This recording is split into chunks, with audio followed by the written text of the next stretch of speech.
Friends, ప్రముఖ గాయని శ్రీమతి నండూరి అచ్యుత గారు వారి ఫ్రెండ్స్ అమెరికా నుంచి వస్తే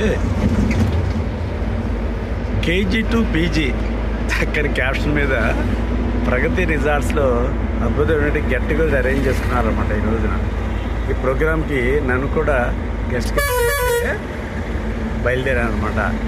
దారిలో ఈ ప్రగతి రిసార్ట్స్కి వెళ్ళే దారిలో ఈ ట్రాఫిక్ చూసి సరదా పడి మీకు కూడా చూపిద్దామని ఉద్దేశంతో వీడియో చేసి చూపిస్తాను అనమాట. ఈరోజు హోల్ డే అక్కడే ప్రోగ్రాము, మళ్ళీ ఈవినింగ్ రిటర్న్ అనమాట. చిన్నప్పటి స్నేహితులతో కలిసి ఇటువంటి అద్భుతంగా గెట్ టుగెదర్ చేసుకోవడం చాలా మధురానుభూతిని నిలుస్తుంది కదండి. మీలో కూడా చాలామంది ఇటువంటి ఎక్స్పీరియన్స్ తీసుకుని ఉంటారు. ఓకే ఫ్రెండ్స్, అక్కడికి వెళ్ళాక మళ్ళీ వేరే వీడియో చేస్తాను. Thank you. God bless you all.